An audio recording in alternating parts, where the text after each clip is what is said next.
bagian Kabupaten Semarang yang bertujuan mengurangi kemacetan serta memudahkan mobilitas warga. Layanan ini dikelola oleh BLU UPTD Trans Semarang di bawah Dinas Perhubungan Kota Semarang. Dengan tarif terjangkau, armada berpendingin udara, dan jadwal teratur, Trans Semarang memiliki 8 koridor utama, 1 koridor khusus, serta beberapa koridor pengumpan. Didirikan pada 17 September 2009, layanan ini kini menjadi bagian dari BLU UPTD Trans Semarang dengan kantor pusat di Jalan Tambah Aji Raya, Semarang. Selanjutnya adalah identifikasi bahaya dan risiko kerja. Yang pertama adalah pengemudi yang dapat berisiko kelelahan, stres kerja, paparan polusi, dan gangguan ergonomi atau nyeri punggung. Selanjutnya, petugas halte juga berisiko terpeleset, paparan cuaca ekstrim, dan tertabrak bus saat mengatur arus penumpang. Selanjutnya, bagi teknisi terdapat beberapa bahaya. Yang pertama adalah bahaya mekanis seperti tertimpa atau terjepit saat memasang dongkrak dan ban. Selanjutnya, bahaya kimia seperti terkena paparan, cat, oli, dan fumes dari sistem pendingin. Selanjutnya, bahaya listrik seperti risiko tersetrum ketika menggunakan alat las atau mesin gerinda. Dan selanjutnya, bahaya fisik yang berupa kebisingan tinggi, percikan api, dan serpihan logam dari proses pengelasan dan pemotongan. Selanjutnya, penumpang juga berisiko terjatuh saat naik atau turun bus, cedera karena rem mendadak, serta gangguan akibat halte padat dan ventilasi yang buruk. Penerapan program ketiga pada sistem BRT. Penerapan program ketiga pada sistem BRT merupakan bentuk komitmen pengelola untuk menjaga keselamatan pekerja dan pengguna layanan melalui kebijakan, penyusunan SOP, serta pembentukan budaya kerja yang berorientasi pada keselamatan. Setiap unit kerja seperti pengemudi, petugas halte, dan teknisi wajib memahami serta menerapkan SOP ketiga dengan dukungan pelatihan dan sertifikasi agar mampu mengenai bahaya serta melakukan tindakan pencegahan.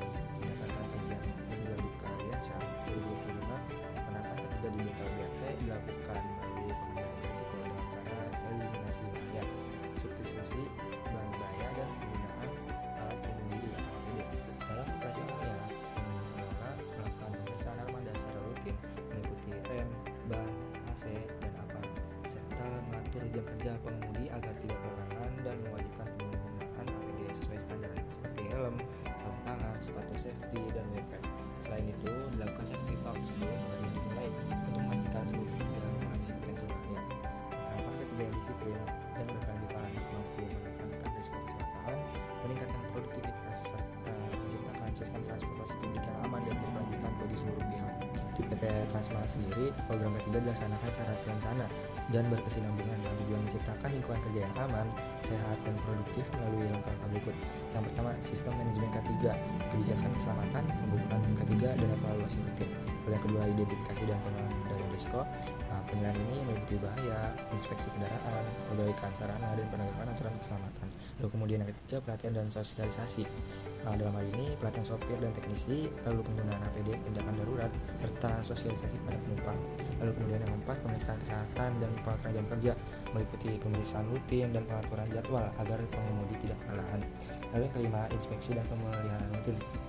Pemeriksaan ini meliputi kondisi bus, lalu perawatannya bagaimana, dan tentunya diseperkala di bengkel. Lalu yang keenam, pelaporan dan investigasi kecelakaan. Sistem ini meliputi pelaporan insiden dan investigasi penyebab dan peningkatan budaya ketiga. Ini meliputi seperti kampanye keselamatan, pemasangan poster, dan penghargaan bagi pekerja disiplin. Fasilitas dan infrastruktur keselamatan kerja K3 di BRT Trans Semarang. Ini sangat penting untuk menjaga keamanan, kenyamanan, dan keselamatan sopir, petugas, serta penumpang. Sesuai aturan transportasi kota, halte BRT dibuat nyaman dan aman dengan lantai anti-licin, lampu yang cukup terang, serta tinggi lantai sama dengan bis agar orang tidak mudah tergelincir atau jatuh saat naik dan turun. Halte juga memiliki kamera CCTV, tanda peringatan, dan tombol darurat yang langsung terhubung ke petugas. Setiap bus dilengkapi dengan tabung pemadam api kecil yang mudah diambil, kotak pertolongan pertama P3K, pintu dan jendela darurat yang dicopotin, plus pegangan tangan, kursi yang nyaman, dan pendingin udara, agar penumpang tetap sehat dan betah selama perjalanan. Aturan keselamatan termasuk cara evakuasi standar untuk kebakaran, kecelakaan, atau masalah teknis dengan latihan khusus untuk sopir dan petugas. Di halte besar ada gambar panduan evakuasi agar penumpang tahu apa yang harus dilakukan. Di terminal utama dan gudang bis ada alat pemadam kebakaran, saluran air yang baik, tempat parkir dan perbaikan yang aman, serta pengolahan limbah cair dan sampah agar tidak berbahaya. Secara keseluruhan, semua ini sudah memenuhi standar, tapi perlu perawatan rutin dan perbaikan tambal darurat di beberapa halte supaya lebih baik di seluruh rute. Evaluasi dan pengawasan K3 di BRT Trans Semarang dilakukan secara sistematis untuk memastikan operasional berjalan dengan aman dan sesuai dengan standar.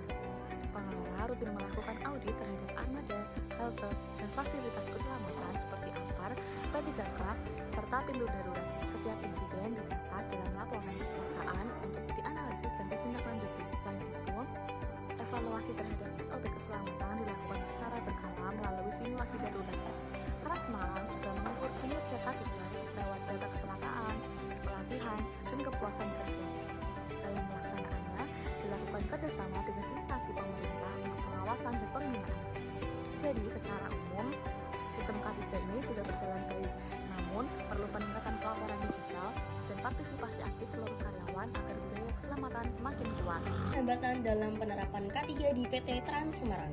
Penerapan keselamatan dan kesehatan kerja atau K3 di PT Trans Semarang berperan penting dalam menjamin keselamatan tenaga kerja dan penumpangnya. Namun, dalam pelaksanaannya masih terdapat beberapa hambatan yang perlu diperhatikan. Yang pertama, ada kurangnya kesadaran dan disiplin pekerja. Sebagian pengemudi dan petugas lapangan masih belum sepenuhnya memahami pentingnya penerapan K3. Misalnya ditemukan pengemudi yang tidak menggunakan alat pelindung diri atau APD seperti rompi reflektif atau sarung tangan saat melakukan pengecekan bas. Hal ini menunjukkan bahwa sosialisasi dari manajemen dan pembentukan budaya keselamatan di lingkungan kerja masih perlu diperkuat. Yang kedua, ada minimnya pelatihan dan edukasi K3. Kegiatan pelatihan K3 belum dilakukan secara rutin dan menyeluruh. Sebagai contohnya, pelatihan tanggap darurat dan pertolongan utama umumnya hanya diberikan saat awal perekrutan saja. Akibatnya, sebagian karyawan belum memahami kondisi darurat seperti gangguan mesin di jalan atau penumpang yang tiba-tiba sakit di dalam bus. Yang ketiga, keterbatasan dan pemeliharaan fasilitas pendukung keselamatan. Fasilitas keselamatan seperti alat pemadam api ringan atau APAR sudah tersedia di beberapa halte dan terminal utama, misalnya di Terminal Penggarong dan halte Simpang 5. Namun, fasilitas tersebut belum merata di seluruh koridor dan sebagian APAR memerlukan pengecekan masa berlaku agar tetap siap digunakan. Selain itu, kotak P3K dan sistem peringatan diri di beberapa area operasional juga perlu ditingkatkan kualitas dan juga pemeliharaannya. Yang keempat, kurangnya pengawasan dan evaluasi kinerja K3. Pelaksanaan prosedur K3 belum sepenuhnya diawasi secara konsisten.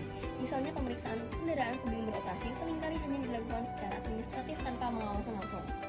Hal ini menyebabkan pelanggaran ringan seperti keterlambatan perawatan atau kelalaian kecil yang tidak segera diperbaiki. Yang kelima, tekanan operasional dan target waktu. Tingginya tuntutan ketepatan waktu keberangkatan membuat sebagian pengemudi mengabaikan prosedur keselamatan. Contohnya ada pengemudi yang berangkat tanpa melakukan pemeriksaan rem dan ban terlebih dahulu karena mengejar jadwal. Kondisi lalu lintas yang padat juga menambah tekanan dan berpotensi meningkatkan risiko kelelahan kerja. Upaya dan rekomendasi perbaikan K3 di PT Trans Semarang. Untuk meningkatkan efektivitas penerapan K3, PT Trans Semarang perlu melakukan beberapa langkah perbaikan secara berkelanjutan. Yang pertama, meningkatkan sosialisasi dan edukasi K3. Perusahaan perlu memperkuat kesadaran karyawan melalui kampanye keselamatan, pemasangan poster edukatif, serta pembekalan rutin bagi pengemudi dan petugas lapangan agar budaya kerja yang berorientasi pada keselamatan dapat terbentuk. Yang kedua, pelatihan berkala dan sertifikasi K3. Pelatihan seperti first aid training, fire drill, dan manajemen resiko kerja perlu dilakukan secara rutin, disertai kesempatan bagi karyawan untuk memperoleh sertifikasi K3 guna meningkatkan kompetensi dan kesiapsiagaan. Yang ketiga, pemeliharaan sarana keselamatan. Fasilitas seperti APAR, kotak P3K, dan CCTV yang telah tersedia di halte dan terminal perlu dirawat secara berkala agar selalu berfungsi dengan baik. Bengkel dan perawatan armada juga harus memenuhi standar lingkungan kerja aman sesuai Permenaker Nomor 5 Tahun 2018. Yang keempat, pengawasan dan audit internal K3. Pembentukan tim khusus K3 diperlukan untuk mengawasi pelaksanaan prosedur keselamatan, melakukan audit rutin, serta memberikan sanksi dan penghargaan agar kedisiplinan pekerja meningkat. Yang kelima, sistem pelaporan dan evaluasi kecelakaan. Setiap insiden atau near miss harus dilaporkan dan dievaluasi menggunakan sistem digital untuk mencegah kejadian serupa, serta mendukung prinsip continuous improvement sesuai ISO 45001-2018. Kesesuaian penerapan K3 di PT Trans Semarang dengan ketentuan hukum dan standar keselamatan kerja. Yang pertama ada Undang-Undang Nomor 1 Tahun 1970 tentang Keselamatan Kerja. Undang-Undang Nomor 1 Tahun 1970 ini merupakan dasar hukum utama yang mengatur keselamatan kerja di Indonesia. Undang-undang ini mewajibkan setiap tempat kerja untuk menjaga keselamatan tenaga kerja serta orang lain yang berada di area kerja dengan cara melakukan pencegahan kecelakaan, pengendalian potensi bahaya, penyediaan alat pelindung diri, hingga pembentukan organisasi keselamatan kerja. Yang kedua ada Undang-Undang Nomor 22 Tahun 2009 tentang lalu lintas dan angkutan jalan. UU Nomor 22 Tahun 2009 ini mengatur penyelenggaraan transportasi darat termasuk tanggung jawab penyedia layanan angkutan umum dalam menjamin keselamatan pengguna jalan dan penumpang. Yang ketiga ada Peraturan Menteri Ketenagakerjaan Nomor 5 Tahun 2018 tentang keselamatan dan kesehatan kerja lingkungan kerja.